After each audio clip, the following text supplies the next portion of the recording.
Hello. Hi. Good morning everyone. Welcome back to my YouTube channel. After a long time है साच्चीकै long time भयो के भ्लगै नबनाएको आज चाहिँ मैले यसो भ्लग बना भनेर सोचिरहेको छु घाँटी पनि यस्तो रुगा लागेर यस्तो बसिरहेछ नि माइ गड खोकी पनि लागिरहेछ यो चाहिँ अस्ति साथीहरु आएर चिसोमा टोक्यो घुम्ने यताउता गरेको नतिजा हो सो यो त अब भोग्नै पर्यो आज चाहिँ अहिले चाहिँ बिहानको 5:30 भइसक्यो सो अनि मेरो काम पनि छ अब त्यही भएर म चाहिँ रेडी हुँदैछु है रेडी भइसक्यो अब चाहिँ जानलाई माथि बाँकी घाँटी दुखेर हेर्नु गाइस यो एक उस परि ज्वानो पानी खाएँ हैन अनि यहाँ चाहिँ कफी किनकि कफी बिना म रहन सक्दिनँ ओके आजको डे अफ माइ इङ्ग्लिस आउँदैन आजको दिन चाहिँ कस्तो हुन्छ हेरौँ है त अस्ति हिजो आज लगातार मर्निङ सिफ्ट छ कि अनि भोलि फेरि लेट सिफ्ट छ अनि पर्सि मेरो सोचुग्यो छ सोचुग्यो भनेको चाहिँ ग्रेजुएसन माइ गड यस्तो बिजी भइरहेछ नि लाइफ यो चाहिँ मेरो घोडा भने पनि बाइक भने पनि साइकल भने पनि चाहिँ मेरो घर अनि यस्तो जाडोमा पनि पसिना मलाई मात्रै आइरहेछ होला अब जान्छु ल वाउ कस्तो राम्रो खुलेको छ है आज वेदर मलाई यो भ्यू चाहिँ एकदम मन पर्यो कि वाउ कस्तो राम्रो छ गाडी पनि आइरहेको छैन नि त सो भिडियो बनाउँदैछु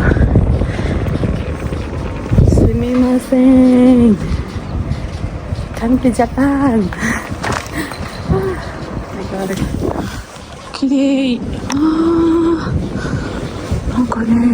घाम लागेको त्यस्तो राम्रो छ कि र त वाउ यो भ्यू चाहिँ मलाई चाहिँ सनसेट सनराइज हेर्न चाहिँ यति मनपर्छ नि राइज मनपर्छ यो बाटोमा चाहिँ यतिर सानो पसल छ अनि त्यहाँ सस्तो पसल छ बाजेको म चाहिँ त्यहाँबाट तरकारी किन्छु किनकि चिप हुन्छ राम्रो पनि हुन्छ कि गाडी आउँदैछ कि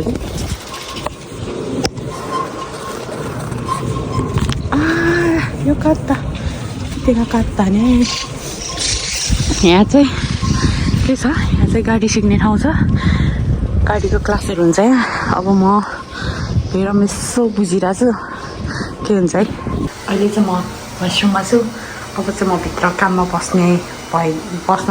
लागेको सो काम सकेपछि भेटौँला है त के ब्रेकमा थाहा छैन ब्रेकमा आउँछ भेट्दिनँ तर काम सकेपछि चाहिँ भेट्नेछु ओके आज पनि त्यो निची गाम्बारिनुहोस् अब चाहिँ मेरो काम सकेको अवस्था त्यहाँ सकेको 3:30 भयो वास्तवमा काम 3:30 बजीसम्म हो तर म छिटो जान्छु ढिलो फर्किने टाइपको पऱ्यो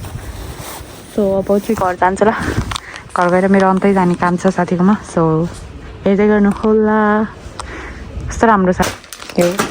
जापानमा छ भने खाइकोमा काम गर्नु होला अनेक थरी थाहा पाइन्छ चिनिन्छ अनि योहरू सबै मैले पाएको हो कि सबै मेरो त्यहाँ भएको युजर्सहरूले दिनुभएको अनि अब दिएपछि लिएर आउनै पऱ्यो फेरि नराम्रो लाग्छ भनेर है बोकेर मैले यो ब्यागमै राख्छु क्या अनि खाजा पनि लाँदिनँ मैले यही खाएर बस्छु अहिले चाहिँ घाँटी दुखेको छ नि त सो खाएको छैन अहिले चाहिँ म घर आइसकेको अवस्था अब एकछिन यसो फ्रेस भएर अनि फेरि साथीकोमा जानुपर्ने काम छ एकछिन जानु पर्यो यता चाहिँ पानी पर्ला जस्तो भइरहेछ त अघि हाम्रोतिर त डेन्जर घाम लागिरहेको थियो है के हो ठाउँको ठाउँ चेन्ज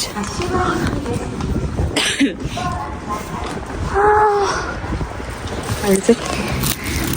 यो कस्तो यो लन्डनतिरको जस्तो घर हौ माइ गड यो पछाडिको बाजे एकजना गीत गाउँदै हिँडिराख्नु भएको छ क्या यति वर्षमा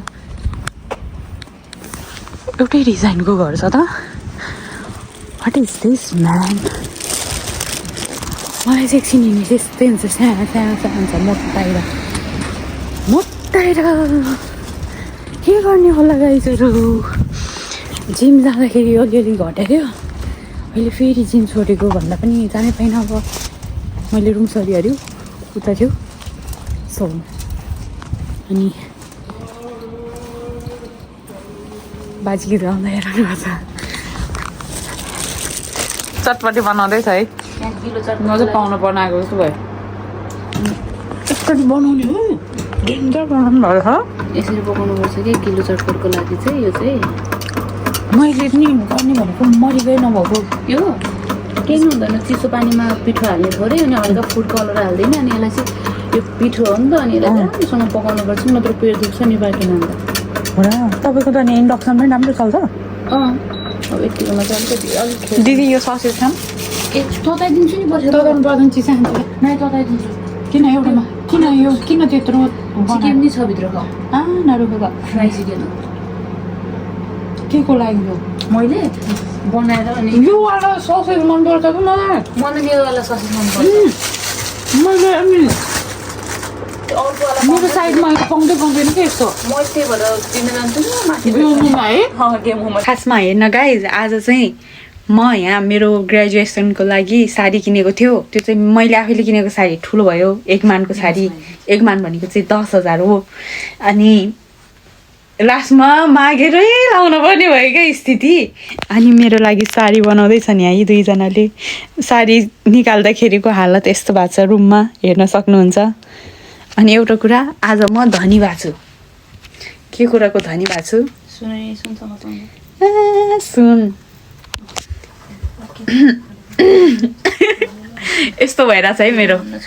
अझ औँठी पनि लगाइदिएको थियो अघि कहाँ गयो कुनै यहाँ राखेको छु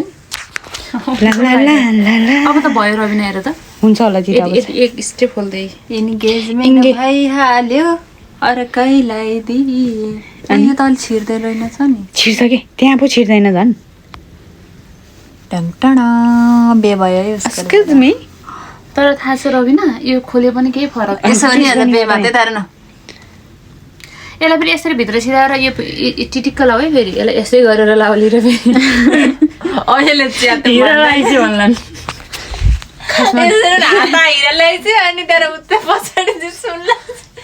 यो त कहाँबाट धनी भएपछि यसले पक्कै ह्यान्ड क्यास गरी भन्छ नि हेर ह्यान्ड क्यास भन्ने कुरा देखाउने कुरो होइन कि त्यो सरकारलाई पनि थाहा नहुने व्यक्तिलाई पनि थाहा नहुने कुरा ह्यान्ड क्यास हो तर जहाँबाट भए पनि मान्छेले थाहा पाउँछ गलत काम गरेपछि त पाउँछ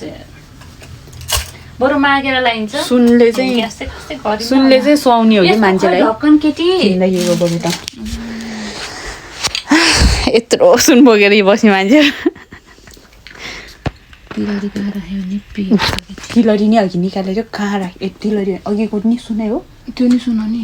माइली सुन चाहिँ किन ल्याएको जापानमा काममा दिदी ल्याउँदा ल्याएको नि त हाम्रो दिदीहरू ला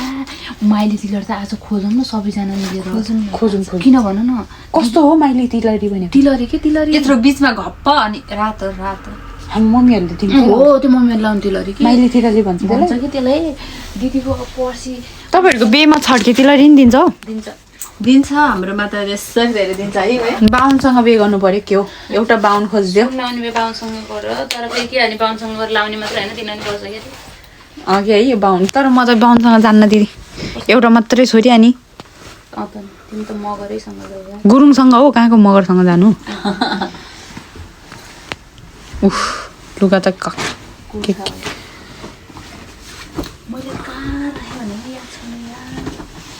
सुन खोज्दैछ है गाई सुन 11:20 भयो 11:35 को 20 होइन 30 हुन लाग्यो 11:35 को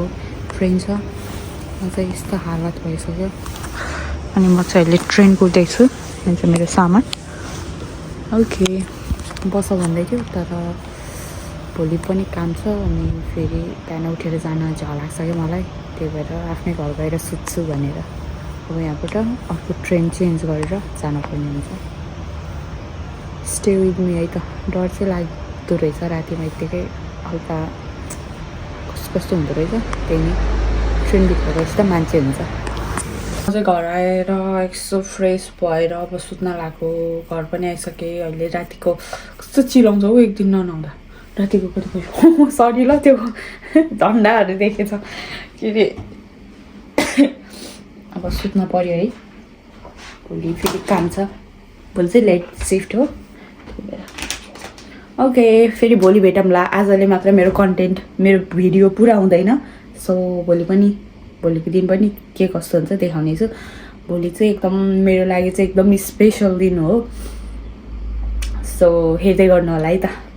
1 million zillion jillion dillion cotillion times later. त्यो कन्टेन्ट भोलि पनि हुन्छ भनेको थिएँ तर एकदम भिडियो लामो भइसकेछ कि त्यही भएर मैले आज चाहिँ यो भिडियो चाहिँ यहीँ एन्ड गर्नको लागि आएको अनि मेरो त्यो स्पेसल डे भनेको चाहिँ मेरो यहाँ म चाहिँ यहाँ जुन पढिरहेको छ नि यहाँ चाहिँ खाइगो भन्छ अनि नर्सिङ केयर गिभर हो अनि त्यसको लागि पनि हामीले 2 वर्ष पढेर एकचोटि इक्जाम दिन्छौँ क्या त्यो इक्जाम दिनको लागि चाहिँ यतिकै नेपालबाट एसएसडब्लुमा आउनेहरू चाहिँ सायद 3 वर्षमा दिन पाउँछ हामी चाहिँ अब एज अ स्टुडेन्ट त्यही सम्बन्धी त्यही सब्जेक्ट लिएर पढेको भएर हामीले चाहिँ 2 इयर्स पढेर अनि यता हाम्रो कलेजमा पनि के फिजिकल प्र्याक्टिकल जस्तै इक्जाम टाइपको त्यस्तोहरू दिएर सबै गरेर अनि त्यो इक्जाम दिएको हो अनि त्यो इक्जाम चाहिँ यो वर्ष चाहिँ एकदम हार्ड थियो अरे क्या अरू बेलाभन्दा अनि मैले पनि कति धेरै बिगारेको थिएँ कि मैले यो चाहिँ यही हो भनेर लगाएको एन्सर चाहिँ यति मिस्टेक भएको थियो त्यही भएर डर पनि लागिरहेको थियो कि फेल हुन्छ कि भन्ने नि तर म पास भएँ सो त्यो चाहिँ ह्याप्पी कुरा भयो तर मैले त्यो मोमेन्टहरू चाहिँ क्याप्चर गर्न पाएन कि किनकि अब त्यो माहौलै त्यस्तै भयो म काममा थिएँ अनि त्यही भएर क्याप्चर गर्न पाइनँ सोचुगेको पनि मैले केही बनाउन पाएन किनकि यस्तो थियो भन्ने कि अब साडी लाउने सम्हाल्ने कि के गर्ने भ्लग बनाउने उसै भएन यो भ्लग पनि बनाइसकेको भएर अब हालिदिउँ न भनेर मैले चाहिँ यो आज यो एन्डिङ गर्नको लागि चाहिँ यो क्लिप बनाउँदैछु यो चाहिँ अब सोच्छु कि त्यो भोलिको कहिलेको हो यो थाहा छैन है त्यही भएर बोर नमानिकन हेरिदिनु होला अब नेक्स्ट भिडियो बनायो भने चाहिँ म कन्टिन्यू राम्रो पाराले बनाउँछु है त सरी गाइज अनि thank you for watching my video